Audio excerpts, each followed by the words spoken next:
Ever noticed how calm Amish people seem? While you're checking emails before your eyes fully open, scrolling anxiety-inducing news, and juggling 12 apps simultaneously, they're living with a peace most modern people have completely forgotten. No meditation apps required. No wellness retreats. Just 8 habits that create the mental calm you're paying therapists and life coaches to help you find. Silence as daily practice.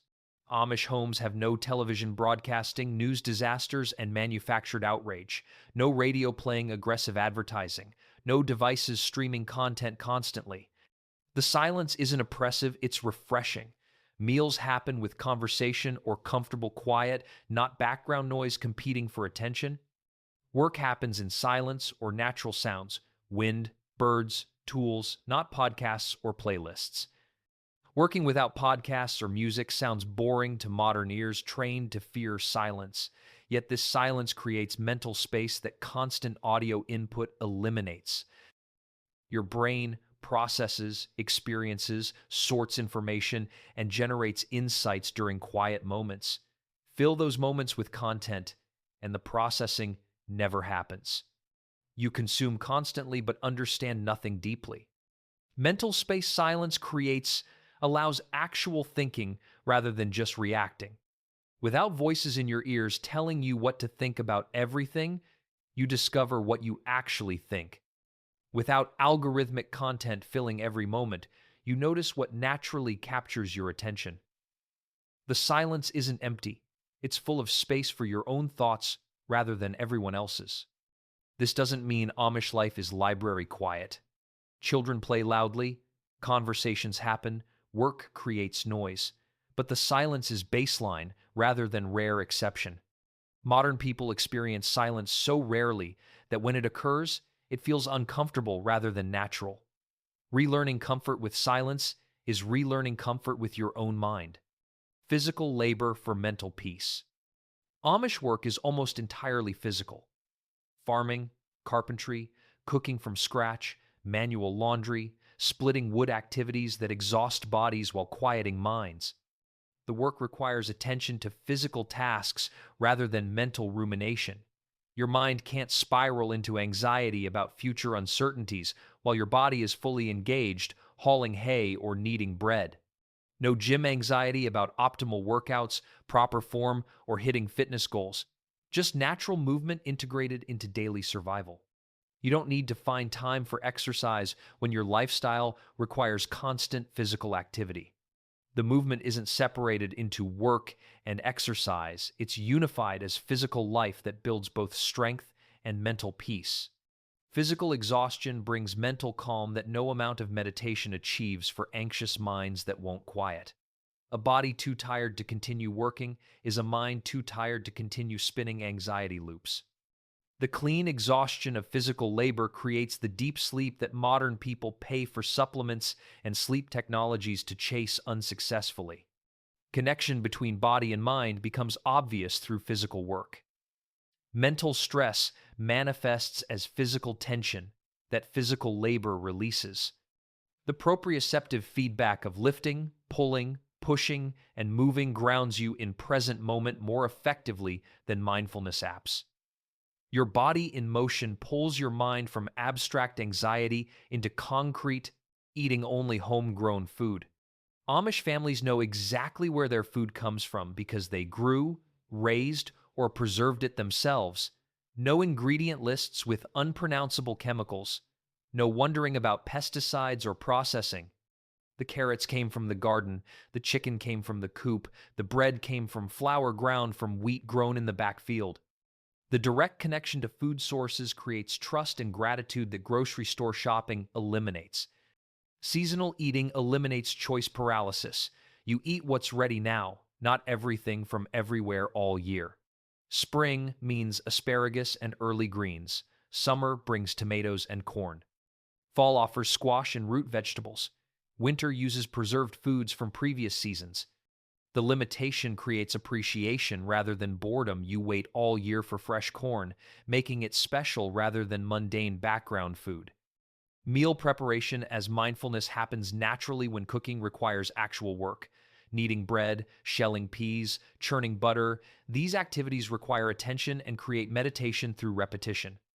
Modern people pay for cooking classes as stress relief, not recognizing that the stress comes partly from having outsourced cooking to factories and restaurants, losing the meditative practice our ancestors knew as daily necessity. Gratitude gets built into every meal when you remember planting seeds, tending gardens, harvesting produce, and preserving food. The work investment makes wasting food unthinkable. The seasonal limitations make each food's arrival celebrated. The direct connection between effort and eating creates appreciation that modern convenience has eliminated, leaving us endlessly consuming without ever feeling truly satisfied or grateful. Limiting choices deliberately. Amish clothing is essentially uniform prescribed by community standards with minimal variation. Women wear specific dress patterns in limited colors. Men wear specific shirt and trouser styles. This eliminates decision fatigue about what to wear, removes comparison about fashion, and eliminates the anxiety of whether you're dressed appropriately. The limitation creates freedom from a source of stress modern people don't recognize as stress until it's removed. Limited options reduce stress in every area. Your community lives similar lifestyles, so you're not constantly comparing your house, car, vacation, or life choices against infinite possibilities. Your career path has limited options, eliminating paralysis about whether you chose the best path. Your marriage partner comes from a small pool of appropriate matches, removing the endless searching that makes modern dating exhausting. Why having everything means enjoying nothing relates to hedonic adaptation and choice overload. Unlimited options create anxiety that you might choose wrong. Constant access to everything makes nothing special. The ability to eat any cuisine anytime makes meals routine rather than occasions. The ability to watch unlimited content makes all of it feel worthless. Amish limitations create scarcity that makes things valuable and occasions special. Freedom through restriction sounds paradoxical to modern ears, trained to believe more choice equals more freedom. Yet research consistently shows that excessive choice creates anxiety and paralysis rather than liberation. The Amish discovered through cultural evolution what psychologists are now proving through research, that limiting options within reasonable boundaries creates contentment that unlimited choice destroys. Actual community support. Amish community support means neighbors you can truly count on when crisis strikes. House burns down? The community rebuilds it within weeks. Medical emergency creates massive bills? The community pools resources to pay them. Need help with harvest? Neighbors arrive without being asked. This creates security that no insurance policy or savings account can match, the absolute knowledge that your community will not let you fall. Barn raisings and communal work demonstrate cooperation that modern individualism has destroyed.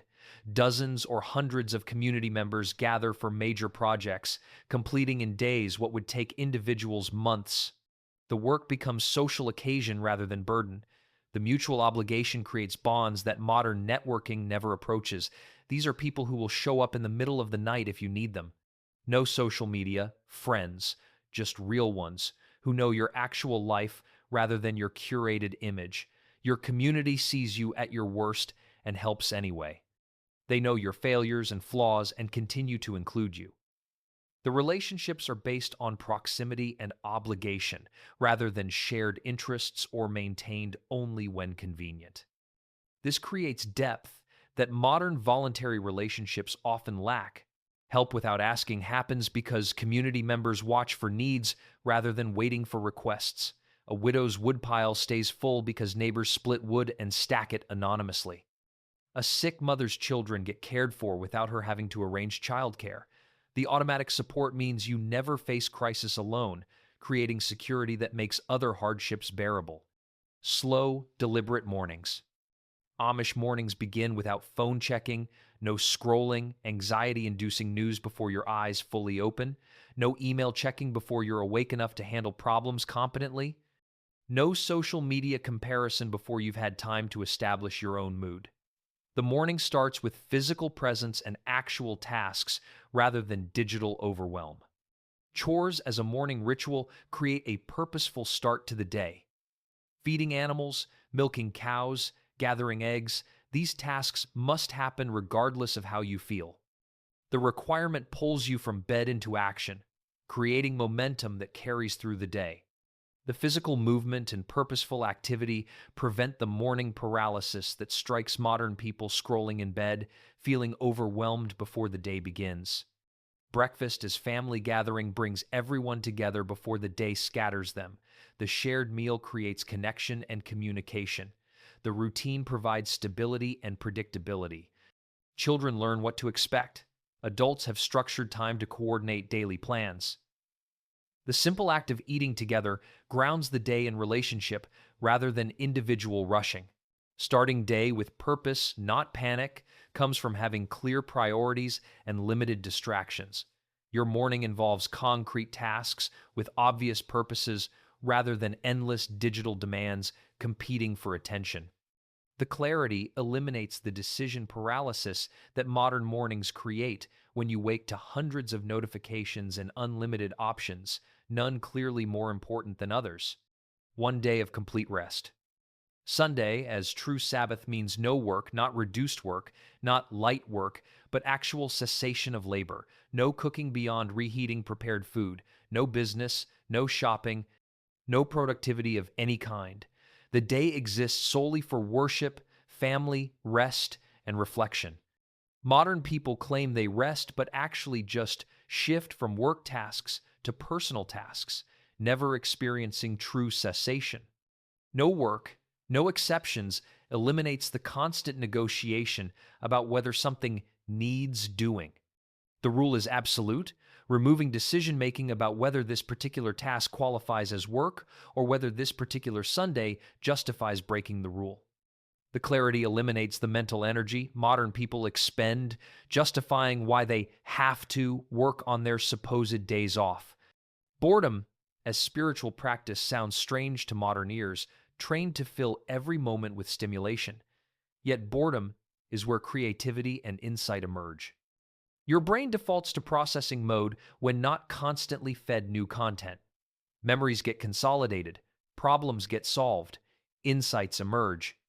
The boredom modern people frantically avoid is actually the mental state where your most important thinking happens. What total rest actually means is difficult for modern people to comprehend because we've lost the concept entirely. Rest isn't binge-watching TV, that's passive consumption. Rest isn't scrolling social media, that's continued stimulation. Rest isn't relaxing while your mind spins with work problems. Rest is complete cessation of productive activity, allowing body and mind to truly recover rather than just switching which activities drain them. Present moment living. Amish experience moments without photographing them. Events happen for the participants rather than for documenting and sharing. This keeps attention on the actual experience rather than on capturing it for later viewing or audience reaction. The lack of photography eliminates the performance aspect that modern life has become. You don't have to curate your life for an audience because there is no audience beyond people actually present. Conversations happen without phones interrupting. When you talk with someone, they're actually listening rather than glancing at their device every 30 seconds. Full attention feels rare and valuable in the modern context because it is rare most conversations now happen with divided attention and constant interruptions. Amish conversations receive full presence because there's no device competing for attention. Attention as gift to others means you give people your actual presence rather than your partial, distracted awareness. Looking someone in the eye. Listening without planning your response. Staying present even when the conversation becomes boring. This creates depth in relationships that modern partial attention never achieves. People feel truly seen and heard rather than merely tolerated while you wait for something more interesting to grab your focus. Memory without digital recording seems risky to modern people who photograph everything so they won't forget. Yet research shows that photographing experiences actually impairs memory formation compared to simply experiencing them attentively. Your brain doesn't bother encoding memories thoroughly when you're offloading them to devices. Amish people remember their experiences more vividly because they experienced them more fully in the first place. Conclusion. Peace isn't about going backward to some idealized past. The Amish lifestyle includes real hardships and limitations that most modern people wouldn't accept. The point isn't that everything was better before technology, but that some things were better, and we can choose to keep those good things while maintaining modern advantages. Choosing what to keep from progress means being selective rather than blindly accepting all advances. Just because technology enables constant connectivity doesn't mean constant connectivity is good. Just because you can outsource cooking doesn't mean outsourcing it improves your life.